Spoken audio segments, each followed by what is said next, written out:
Bonjour tout le monde et bienvenue dans cette nouvelle vidéo consacrée à la version japonaise de Final Fantasy Brave Exvius et plus précisément pour le résumé du dev stream japonais qui s'est tenu aujourd'hui, vendredi 28 avril 2017.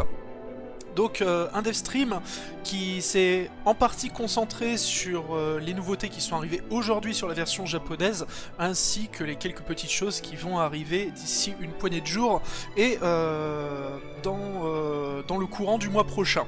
Donc première chose qui a été annoncée, et ça c'est très important, à partir du 1er mai sur la version japonaise de Final Fantasy Brave Exvius, c'est montré en image, le taux de drop des cristaux arc-en-ciel, c'est-à-dire des cristaux qui contiennent des personnages natifs 5 étoiles, passera de 1% à 3%.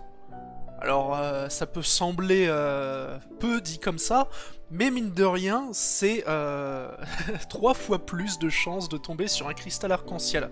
On ne connaît pas encore exactement ce que ça va impliquer pour un tirage à 11, mais en tout cas, c'est déjà une première très bonne nouvelle, hein. On ne peut que être content de voir des taux de drop augmenter pour les personnages les plus rares du jeu. Alors, ce taux de drop augmenté n'affectera pas le taux de drop des personnages natifs 4 étoiles, qui reste toujours à 19% sur un tirage unique, et du coup ça abaisse légèrement les chances d'obtenir un personnage natif 3 étoiles, donc qui passe de 80% à 78%. Voilà, donc ce sera effectif le 1er mai, c'est pour cela que si vous jouez à la version japonaise, eh bien je vous invite peut-être à ne pas faire de pool, enfin tout du moins ne pas dépenser de lapis, à l'exception des 3 bannières qui assurent d'avoir un natif 5 étoiles, présentes jusqu'au 30 avril. Mais en dehors de ça, voilà, autant conserver le maximum de lapis ou de tickets pour bénéficier du nouveau taux de drop qui arrivera d'ici le début de la semaine prochaine. Voilà. Donc ensuite, une partie du dev stream, comme j'ai dit, s'est concentrée sur les nouveautés qui étaient arrivées aujourd'hui sur la version japonaise. Donc parmi les nouveautés, comme vous pouvez le voir d'ailleurs sur l'interface, je vais peut-être masquer l'image, le temps de montrer ça. Voilà, sur l'interface, nous avons un nouveau menu. Donc qui sont des missions de débutants. Quand vous allez commencer le jeu, on va vous proposer d'équiper un personnage, d'offrir et de recevoir un cadeau dans la liste d'amis, faire quelques zones d'exploration, etc. Ça vous donnera des lapis. Il y a également une épée à 80 d'attaque physique à récupérer, ce qui est plutôt pas mal pour un joueur débutant. Des pots d'endurance, des cactuars pour faire de l'expérience rapidement sur vos personnages. Quelques guilds, à chaque fois c'est des récompenses qui donnent environ 30 000 guilds, et des matériaux d'éveil 6 étoiles. Voilà, j'ai pas encore fait toutes les missions, mais c'est très très simple à faire, ça se concentre principalement sur le contenu du début du jeu. Il y a également des magicites à obtenir. Donc ça c'est une première chose plutôt sympathique. Deuxième chose également, petite nouveauté dans l'interface, dans le menu d'équipement des personnages, ce petit icône qui permet de switcher entre les équipes PvE et les équipes PvP. Là voilà, on est en mode PvP, parce que jusqu'à présent on ne pouvait uniquement modifier nos équipes PvP dans l'arène, mais pour cela il fallait une orbe d'arène pour pouvoir accéder à nos équipes spécifiques. Donc là c'est bien d'avoir fait cette modification.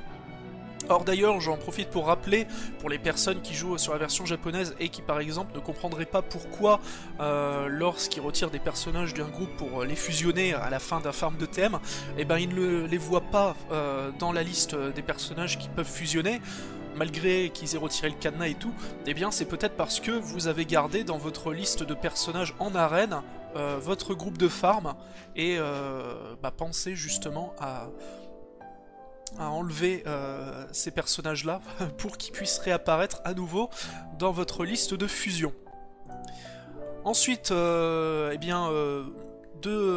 nouvelles petites choses encore à signaler. Bon là je ne pourrais pas le montrer, mais désormais lorsque vous passerez un niveau sur la version japonaise, au lieu d'avoir votre maximum d'endurance, et donc si vous n'aviez pas dépensé l'intégralité de votre endurance avant de passer à un niveau supplémentaire, tout l'excédent est gâché. Là, désormais, tout l'excédent sera accumulé au-dessus du maximum que vous pouvez normalement avoir d'endurance. Donc là, par exemple, si je gagnais un niveau immédiatement, j'ai 40 d'endurance, au lieu de repasser au maximum, c'est-à-dire 160, eh bien j'aurai 200 d'endurance. 40 plus 160 lié à mon niveau. Donc enfin, c'est le genre de truc qui aurait dû arriver beaucoup plus tôt, mais bon, mieux vaut tard que jamais, comme on dit.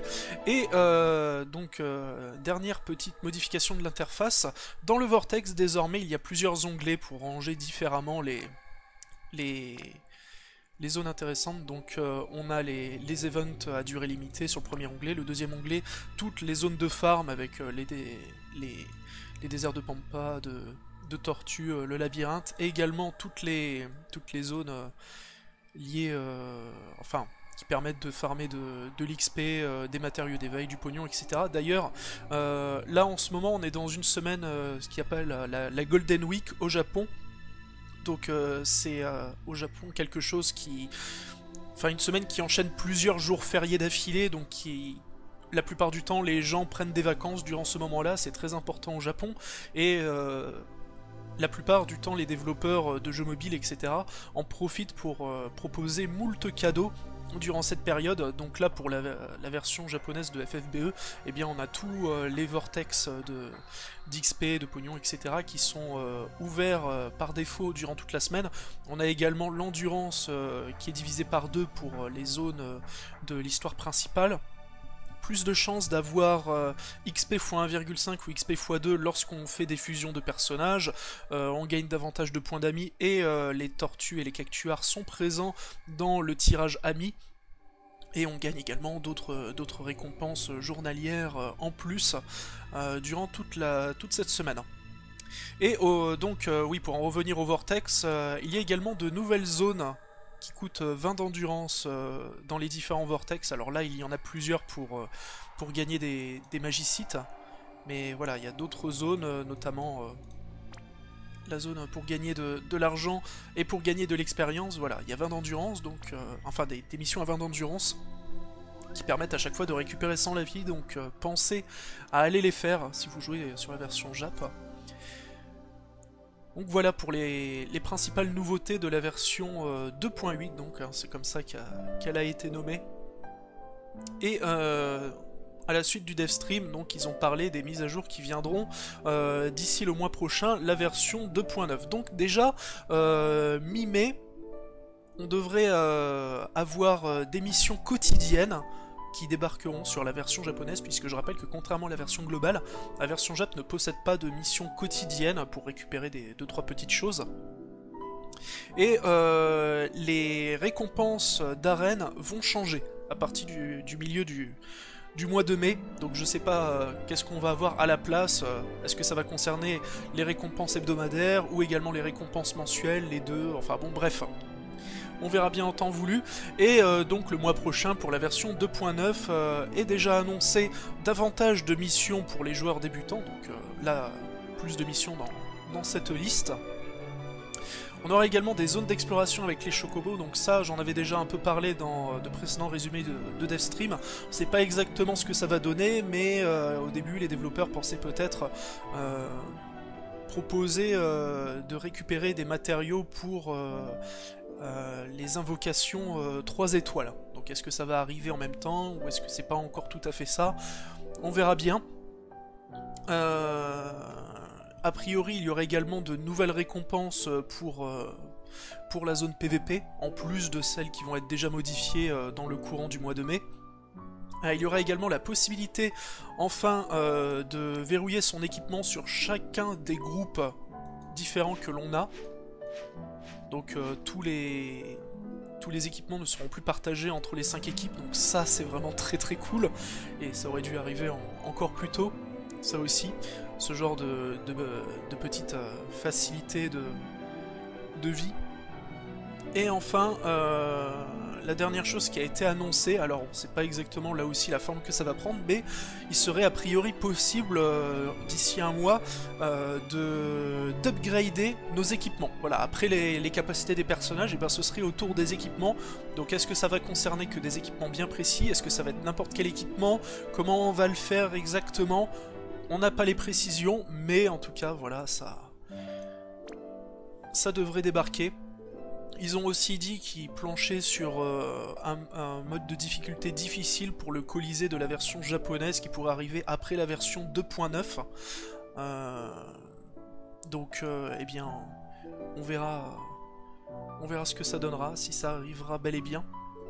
Et dernière chose qui a été annoncée durant ce devstream, à partir du 1er mai, la nouvelle bannière, un event Final Fantasy X, une bannière qui contiendra donc Yuna, Lulu et Seymour.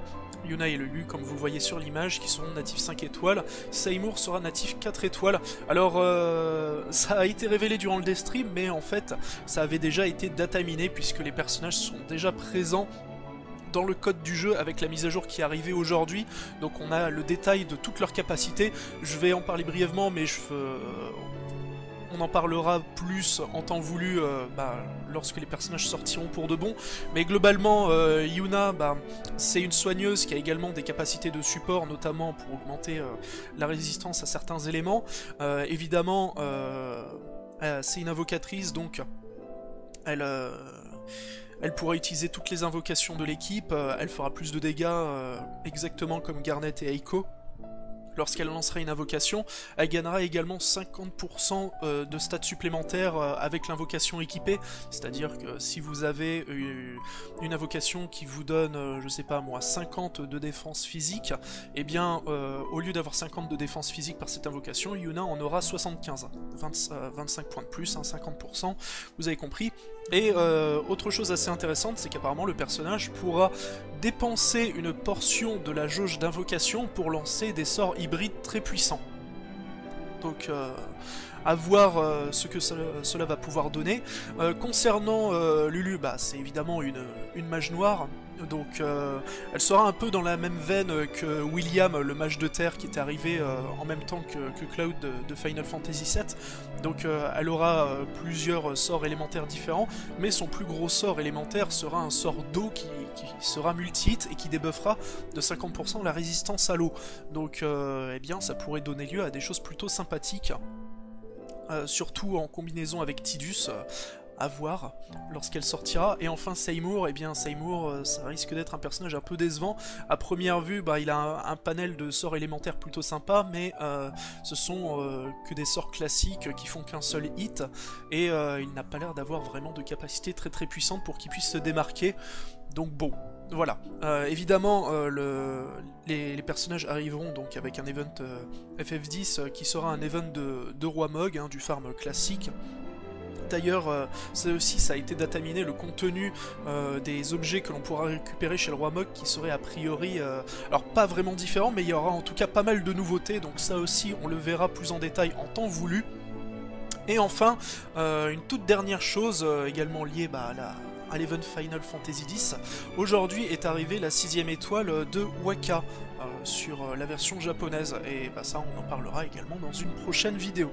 Voilà donc pour le résumé du devstream, qui était finalement assez chiche en nouvelles informations, puisque plus de la moitié de ce qui a été montré dans le devstream, on a pu le constater par nous-mêmes en jouant aujourd'hui au jeu, mais en tout cas voilà, pas mal de nouveautés. Là, j'ai parlé que de ce qui a été montré durant le devstream, mais cette mise à jour a également amené la suite de l'histoire principale de Brave Exvius, et également un nouveau trial boss, mais ça, c'est encore autre chose. Donc, eh bien voilà, pas mal de nouveautés aujourd'hui et dans les jours à venir, c'est cool, le jeu continue à évoluer, c'est plaisant. En tout cas voilà, c'est tout pour cette vidéo, je vous fais des bisous moustachus et je vous souhaite bon jeu sur la version japonaise de Final Fantasy Brave Exvius.